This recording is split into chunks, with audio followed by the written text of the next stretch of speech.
Hello, ধন্যবাদ জানাচ্ছি সবাইকে আমাদের তৃতীয় টিউটোরিয়ালে গ্রাফিক ডিজাইন ইলাস্ট্রেটরের বেসিক টিউটোরিয়াল পর্বে। আজকে আমাদের তৃতীয় পর্ব। তো আমরা দ্বিতীয় পর্ব আলোচনা করেছিলাম শুধুমাত্র রেক্টেঙ্গেল টুলটা নিয়ে, প্লাস পিল কালার, স্ট্রোক কালার মুভ করা নিয়ে। তো আজকে আমরা জানি যে রেক্টেঙ্গেল টুল একটি গ্রুপ টুল। তো এই গ্রুপ টুলের অধীনে আরও অনেকগুলা টুল আছে। তার মধ্যে আমরা ক্রমান্বয়ে আরও rounded rectangle tool, ellipse tool, polygon tool, star tool, এই বিষয়গুলো নিয়ে আমরা আজকে কথা বলবো বা এদের ব্যবহার সম্পর্কে বিস্তারিত জানবো। তো রেক্টেঙ্গেল টুলটা নিয়ে আমরা অলরেডি আলোচনা করছি, আমি কীভাবে একটা রেক্টেঙ্গেল ড্র করতে পারি এবং এটা কীভাবে বিভিন্নভাবে আমি কালার দিতে পারি। এই পরবর্তী টুলটা হচ্ছে রাউন্ডেড রেক্টেঙ্গেল টুল। তো আমি রাউন্ডেড রেক্টেঙ্গেল টুলটা নেওয়ার পর যদি আমি একটা রেক্টেঙ্গেল ড্র করি, তো আমার প্রথম যে রেক্টেঙ্গেল টুল আর দ্বিতীয় রাউন্ডেড রেক্টেঙ্গেল টুলের মধ্যে ব্যবধান হচ্ছে রাউন্ডেড রেক্টেঙ্গুলের কর্নারগুলো একটু বাঁকা। ঠিক আছে, যে আমি এই কর্নার দিকে একটু খেয়াল করি, একটু জুম করি, প্লাস চারটা কর্নারে আমার একটু বাঁকা, অর্থাৎ কর্নারগুলো রাউন্ড করা। তাহলে রেক্টেঙ্গেল এবং রাউন্ডের ব্যবধানটা আমরা সবাই বুঝতে পারছি। রাউন্ডেড রেক্টেঙ্গেলের ব্যবধানটা হচ্ছে জাস্ট এর কর্নারগুলো একটু বাঁকা। ওকে, আচ্ছা, তারপরে হচ্ছে আমাদের ইলিপস টুল। 3 নম্বর যে টুলটি আছে রেক্টেঙ্গেল, সেটা হচ্ছে ইলিপস টুল। তো আমরা ইলিপস টুলটা নিলাম, নেওয়ার পর আমি যদি ফ্রি হ্যান্ডে কিছু ড্র করে আমি দেখতেছি এটা একটা ইলিপস আকৃতির হচ্ছে। ইলিপস আকৃতি হচ্ছে, আমি এটাকে ইচ্ছা করলে এভাবেও নিতে পারি, ইচ্ছা করলে এভাবেও ড্র করতে পারি। এখন এটা দিয়ে আমি এখন যে বৃত্তগুলো আঁকলাম এগুলোর মধ্যে কোনোটা কিন্তু অ্যাকুরেট বৃত্ত না। কারণ হচ্ছে বৃত্তর একটি গাণিতিক সূত্র আছে, সেটি হচ্ছে বৃত্ত হতে হলে তার কেন্দ্রবিন্দু থেকে চারপাশ কি হতে হবে, সমান হতে হবে।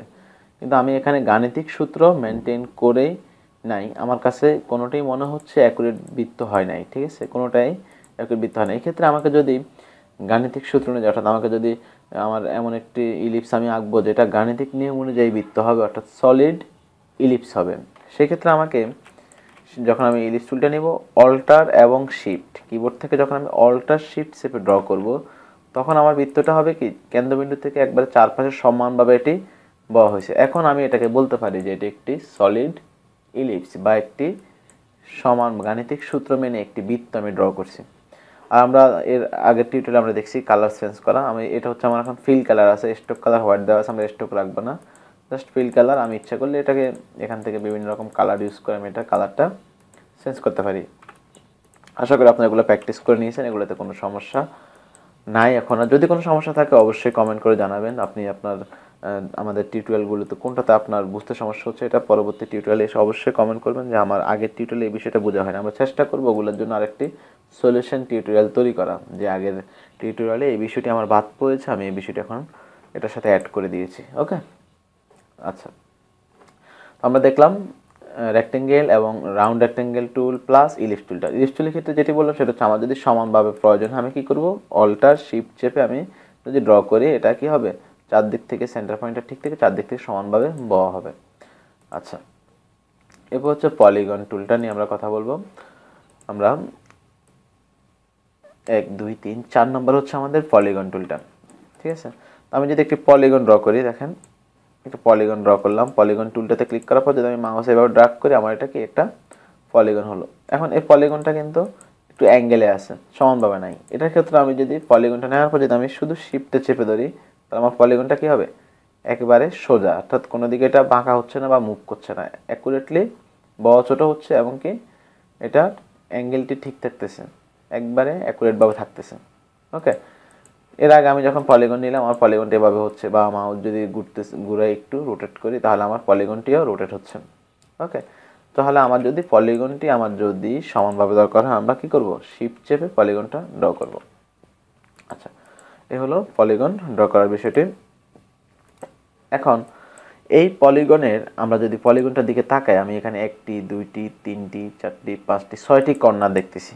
ঠিক আছে, পলিগনটি কয়টি কর্নার আছে টোটাল, 1 2 3 4 5 6টি কর্নার। এখন আমার কোনো ডিজাইনের প্রয়োজনে বা আমার কোনো কাজে যদি হঠাৎ করে এমন হয় যে আমার পলিগনের কর্নারটি 8টি প্রয়োজন বা আরও বেশি প্রয়োজন, তখন আমি কি করব, এখন আমি সেটা দেখব। যদি আমাদের বাড়তি পলিগন কর্নার প্রয়োজন হয়, একটু মনোযোগ দিয়ে খেয়াল করবেন বিষয়টি।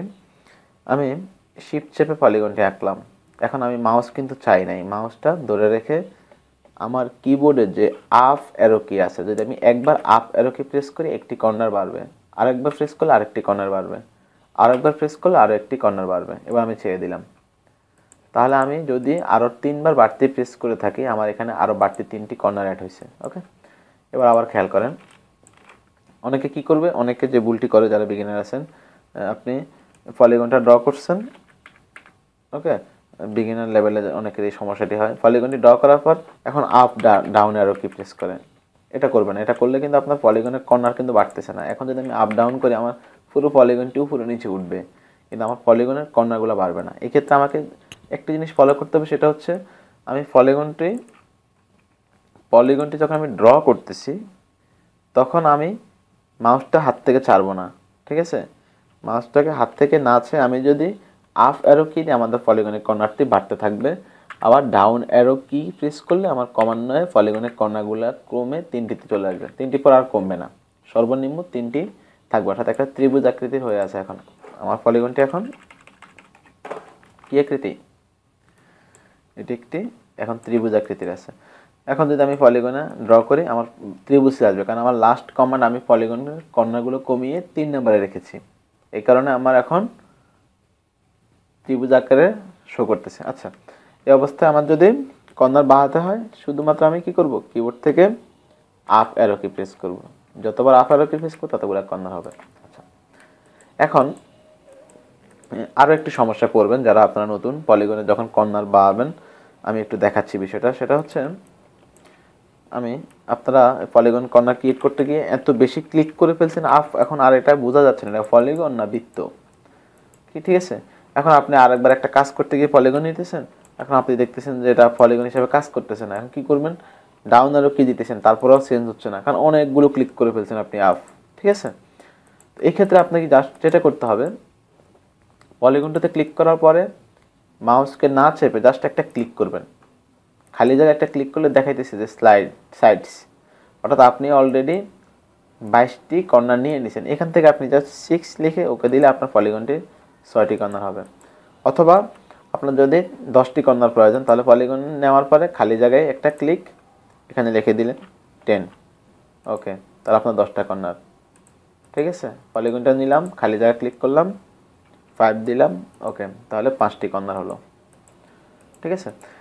তাহলে আমরা সবাই আশা করি আমি বুঝাতে পারছি আপনাদেরকে, আশা করি সবাই পলিগনটা ব্যবহার করতে পারবেন। অর্থাৎ প্রথমে পলিগনটা আঁকবেন স্ট্রেটভাবে, তারপরে যদি আপনার কর্নার বাড়ানোর প্রয়োজন হয় আপ অ্যারো কি দিবেন, ডাউন অ্যারো কি দিবেন, অথবা আরেকটি কাজ করতে পারেন, পলিগনে ক্লিক করার পরে খালি জায়গায় একটা ক্লিক করে আপনি এই উইন্ডোটি আসার পরে এখানে আপনার ইচ্ছা মতো আপনি স্লাইড দিয়ে ওকে দিবেন, অতগুলা কর্নার নিয়ে একটা পলিগন ক্রিয়েট হবে।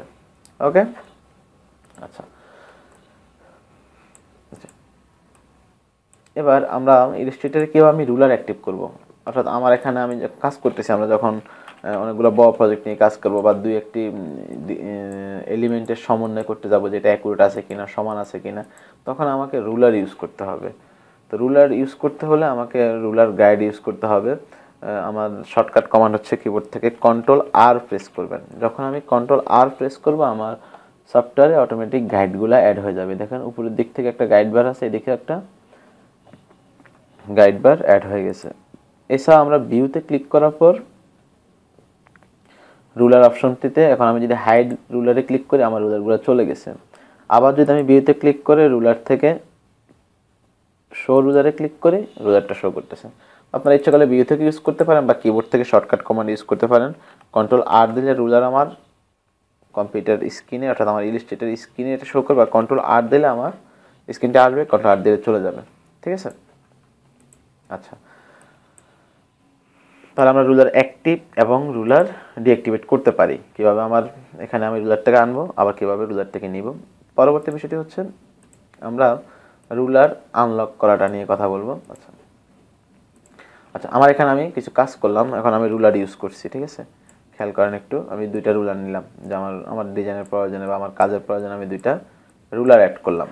এখন আমি চাচ্ছি যে আমি এই রুলারগুলোকে আমি আমার লক করব, অর্থাৎ এখন যদি আমি এটাকে সিলেক্ট করার পর ব্যাক স্পেস দিই কিন্তু এটা ডিলিট হয়ে যাচ্ছে, বা সিলেক্ট করার পর যদি আমি ডিলিট প্রেস করি এটা ডিলিট হয়ে যাচ্ছে, কিন্তু আমি চাচ্ছি না রুলারগুলো এখানে লক থাকবে, সিলেক্ট করলেও সিলেক্ট হবে না। তাহলে আমি রুলারগুলো নিলাম প্রথমে, তারপর আমরা ভিউ থেকে গাইডসে যাব, এখান থেকে আমরা লক গাইডসে ক্লিক করব। এখন খেয়াল করেন, এখন আমি যদি রুলারটিকে সিলেক্ট করতে চাই, এটা সিলেক্ট হচ্ছে না। প্লাস এভাবে সিলেক্ট করার পর যদি ব্যাক স্পেস বা ডিলিট প্রেস করি, আমার রুলারগুলো ডিলিট হচ্ছে না। কারণ কি? কারণ হচ্ছে আমি রুলারগুলোকে লক করে ফেলছি। ঠিক আছে, আমার এই পাশ থেকে রুলার প্রয়োজন হলে আমি এই পাশ থেকেও নিতে পারবো। বিভিন্ন কাজে আমি রুলার ইউজ করতে হবে, আমরা এটা আস্তে আস্তে ব্যবহার দেখাবো। আগে আমরা জাস্ট রুলার অ্যাক্টিভ, ডিঅ্যাক্টিভেট এবং লক আনলকটা আজকে দেখে নিই। তো আমরা যদি এইভাবে রুলারগুলো ইউজ করার পর এখন আমি কোনো রুলার আমার মুভ হবে না। আমি যদি রুলার যতভাবে সিলেক্ট করতে যাবে না, কারণ হচ্ছে কি আমি লক করে রাখছি। তো আমরা এটাকে ডিলিট করার প্রয়োজন হয়, কী করবো? ভিউ থেকে রুলারে যাব, ভিউ থেকে গাইডসে যাব, গাইডস থেকে লক গাইডটা উঠাই দেবো। এখন যদি আমি রুলারগুলো সিলেক্ট করে ব্যাক স্পেস দিই, রুলারগুলো চলে যাচ্ছে, সিলেক্ট করে চলে যাচ্ছে। প্লাস এখন আমার এই রুলারটাকে আমি চাচ্ছি যে আমি এখান থেকে নিব না, আমি ইচ্ছা করে এটাকে একটা কপি করতে পারি। এটার উপর যখন আমার মুভ আইকনটা আসবে, মাউসের দিকে খেয়াল করবেন একটু, মাউস এখন সিলেকশনের যে আইকনটা একটু খেয়াল করেন, এই সিলেকশন আইকনের মতো শো করতেছে। যখন এটা মুভ আইকনটা শো করতেছে, তখন আমি ইচ্ছা করলে অল্টার চেপে এটাকে একটা কপি করতে পারবো। এটার জায়গায় থাকবে, এখান থেকে আরেকটা কপি, এখান থেকেও নিতে পারি, কোনো সমস্যা নেই। ঠিক আছে, তাহলে আমরা রুলার আনলক করাটা দেখলাম, তারপর রুলার ডিলিট করাটাও দেখলাম, রুলারকে মুভ করা দেখলাম, প্লাস ডুপ্লিকেট করাটাও দেখলাম। ইচ্ছে করলে আমরা এখান থেকে মুভ করতে পারি রুলারকে। ঠিক আছে, ওকে। টিউটোরিয়ালটি অলরেডি 10 মিনিট উপরে হয়ে গেছে। আমি চেষ্টা করি টিউটোরিয়ালগুলো ছোট রাখার জন্য, তারপরে কথা বলতে গেলে অনেক সময় টিউটোরিয়াল বড় হয়ে যায়, ক্ষমা সুন্দর দৃষ্টিতে দেখবেন। আর আপনাদের বুঝতে কোনো সমস্যা হলে অবশ্যই কমেন্ট করে জানাবেন। ধন্যবাদ সবাইকে, ভালো থাকবেন।